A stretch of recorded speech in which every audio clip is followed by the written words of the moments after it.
Older than Cadbury and long before Hershey was ever around, the name in chocolate was Motezuma, the 16th century leader of the Aztec Empire. And today we are recreating his beloved chocolate drink, Aztec chocolate, this time on Tasting History.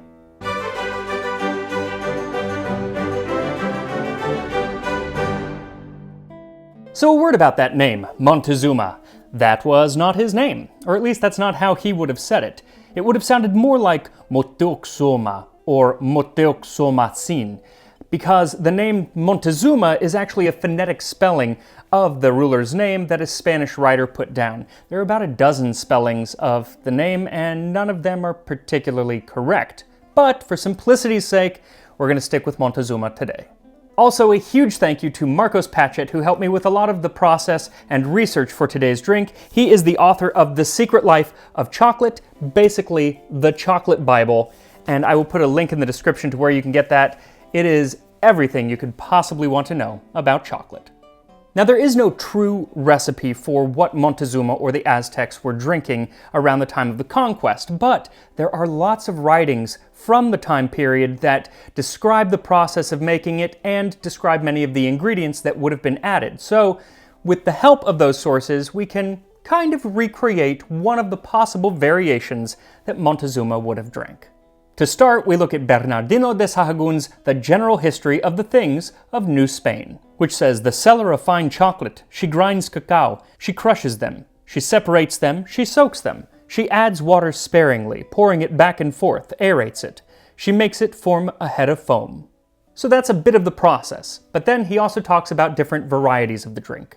Green made of tender cacao, honeyed chocolate made with ground dried flowers, with green vanilla pods, bright red chocolate, orange-colored chocolate, rose-colored chocolate, black chocolate, white chocolate.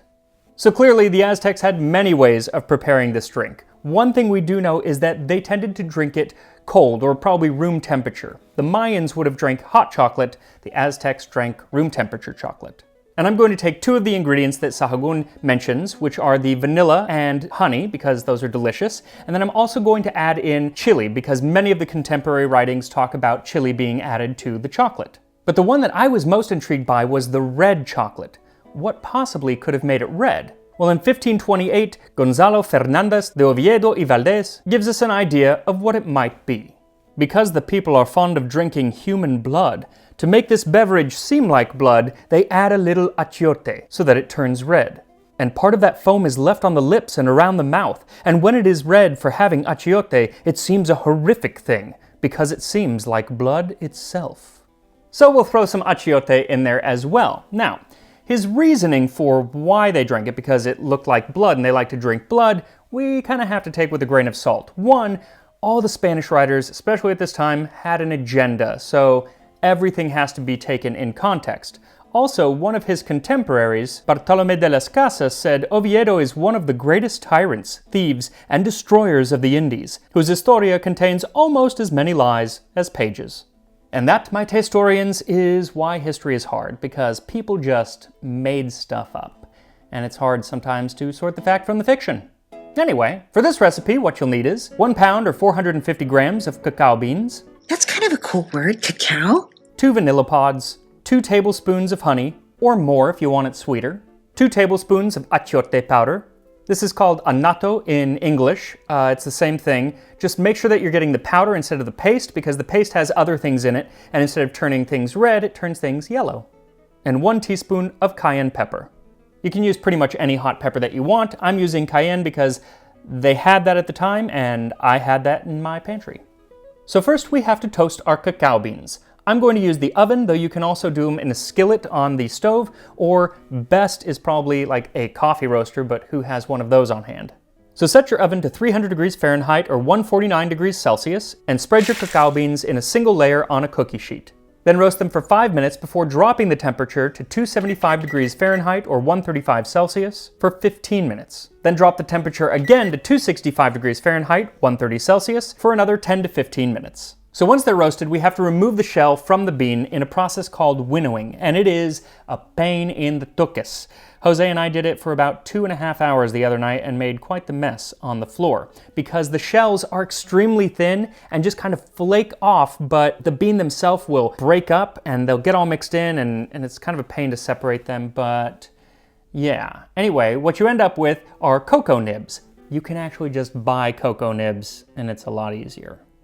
But once you have your nibs all set, then it's time to grind them. An even more laborious task that was usually done on a metate, but I'm using a food processor.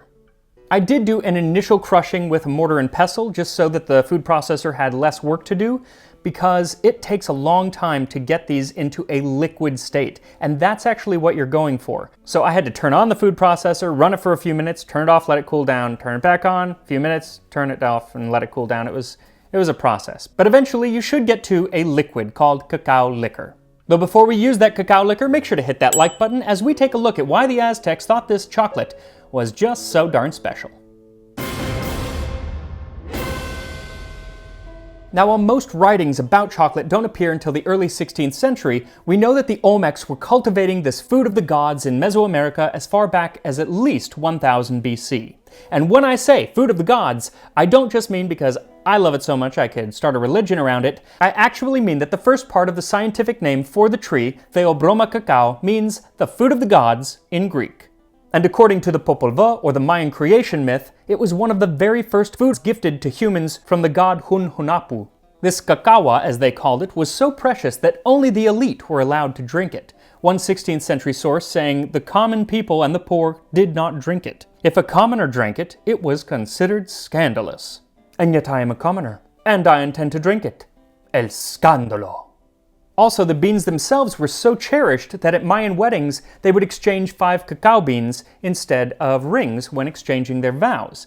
And frankly, it seems a lot more practical than a band of gold, though just as expensive. See, the Mayans and the Aztecs used these beans as currency, and just like they were silver dollars, upon seeing an Aztec drop some beans on the ground, a conquistador said they got on their hands and knees to pick them up as if an eye had fallen. I mean, I'll cross the freeway to pick up a penny, so I totally get it. And to get an idea of what these beans were actually worth, in 1545, market prices were set at a good turkey hen is worth 100 full cacao beans or 120 shrunken cacao beans, a small rabbit is worth 30, a chicken egg comes at the price of 2 cacao beans, a large tomato at 1 cacao bean, a tamale is sold for 1 cacao bean. And who says money doesn't grow on trees? I mean, honestly, it makes just as much sense to use cacao beans as it does to use silver for coins, and surely they're a lot harder to counterfeit, right? The bad cacao seller, the deluder, counterfeits cacao with amaranth dough, wax, avocado pits, broken into pieces, which are then shaped like cacao beans. He counterfeits cacao. He covers this over with cacao bean hulls. He places this in the cacao bean shells. He throws them in with wild cacao beans to deceive the people. I just said cacao a lot. Cacao to cacao. Though it totally makes sense that the common people wouldn't be drinking cacao if it's also their rent money. Though even if you did want to drink cacao, you might not be allowed to. The Dominican friar Diego Duran talked about sumptuary laws that had been put in place that dictated, "He who does not go to war, be he the son of a king, may not wear cotton, feathers, or flowers, nor may he smoke or drink cacao." It was a drink for the rich and the military, and it makes sense that soldiers would need it because, in the words of Hernan Cortés, the divine drink builds up resistance and fights fatigue. A cup of this precious drink permits man to walk for a full day without food. I mean, I'd take chocolate over hardtack any day, so I totally get it. Now, Cortés was possibly the very first European to actually taste this Aztec version of chocolate, and that would have been in 1519, shortly after meeting Motezuma. And what's cool is that we actually know a lot about Motezuma and how he was drinking this chocolate.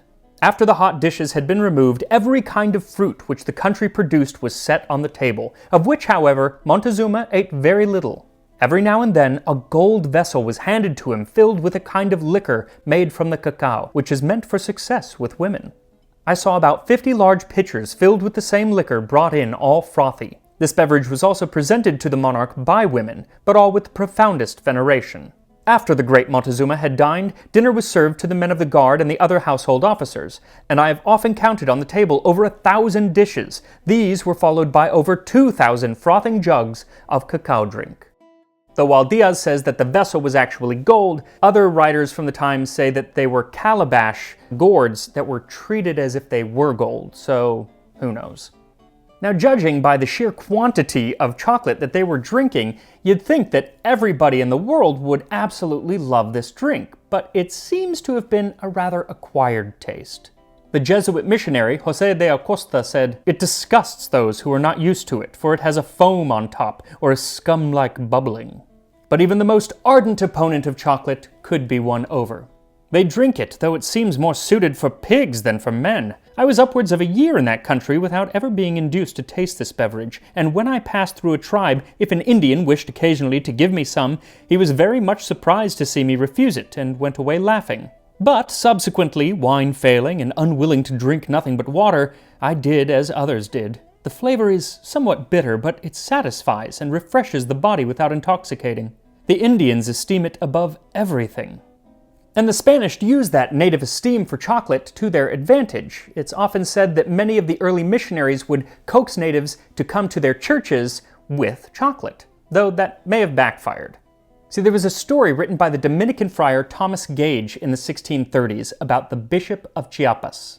See, the women of the church had become accustomed to drinking chocolate during Mass, and the bishop did not like that. He found it disruptive, and told them that they could not drink it any longer on pain of excommunication. Seems a little harsh. But instead of giving up chocolate, the women just gave up church. They stopped going for a month, during which time the bishop died, supposedly poisoned by a cup of chocolate. And it became afterwards a proverb in that country, "Beware the chocolate of Chiapa." More like beware the women of Chiapa, I would think. Though Thomas Gage very likely embellished the story, so who knows what actually happened. Now there's one last story of Aztec chocolate that I want to share with you, and that is about the specific chocolate drink known as itzpacalaki. Now a reminder that Spanish sources from this time often had hidden agendas, or not so hidden agendas, and so everything has to be kind of taken with a grain of salt, but there are a lot of sources that agree on most of what this drink was. So every year there was a ritual where either a slave or sometimes a captured warrior was dressed up as the god Tezcatlipoca, and this man was to have no blemish, none whatsoever. He was to be free of all imperfections. And for 40 days he would go around the city singing and dancing and being treated and fed like a god, except at night when they locked him up in a cage because everybody knew what was about to happen. See, 9 days before the actual ceremony, the elders came to him and said, "O Lord, let your worship know that 9 days from now, your task of singing and dancing will end. Know that you are to die." And he was supposed to be like, "Yes, I am so on board with this plan. This sounds fantastic, you guys." But turns out not everyone was willing to play ball, and that's where the chocolate came in. For if they saw that he became melancholy, that he stopped dancing joyously with the gaiety they desired, they prepared a loathsome spell for him. They went immediately to procure sacrificial knives, washed off the human blood adhering to them, the result of past sacrifices, and with that filthy water prepared a gourd of chocolate, giving it to him to drink. He became almost unconscious and forgot what he had been told. Then he returned to his usual cheerfulness and dance. This drink was called itzpacalaki, which means water from the washing of the obsidian blades. So yeah, I am definitely glad that I went with the honey and vanilla route instead of the human blood route. Definitely one of my better choices. So once your chocolate is ground into a liquid, add the achiote and the cayenne and the honey. You should also scrape the vanilla seeds in at this point, but I forgot. But luckily, if you do forget, you can just scrape them in later. Then give it another mix so that everything is well incorporated. Then put the chocolate into a pitcher and slowly add boiling water. Now we know that they drank the chocolate at room temperature, but I tried it with room temperature water and it just didn't mix. Maybe they had a way of doing it, I don't know, it just turned into like a grimy muck at the bottom of the pitcher. So I used boiling water and then let it cool down, and it worked like a charm. Also, the foam on Aztec chocolate was famous. It is often depicted as just flowing over the top, and I'm not able to do that. First of all, it's thought that they had several different foaming agents, and I don't have access to any of those agents, so I'm not going to get that kind of foam. Then one of the ways that they made this foam was by pouring it from pitcher to pitcher at a great height. Kind of tried that, makes a huge mess, and frankly, it didn't really work. Again, maybe they had a wonderful technique that just has been lost to time. But instead, I'm using what is called a Molinillo, and these were actually supposedly invented by the Spanish in Mexico just after the conquest. But there are records of there being chocolate beaters that the Aztecs had that they would beat their chocolate with in pitchers, so I'm guessing that they just changed the name and took credit for inventing it. So mix your chocolate drink with the Molinillo until you do get some foam, and then pour yourself a cup and enjoy. And here we are, Montezuma's chocolate. So maybe they used calabash, but someone had said gold, so I went with the fancy gold, though my foam very, very quickly dissipated. It just is what it is. But let's give it a drink.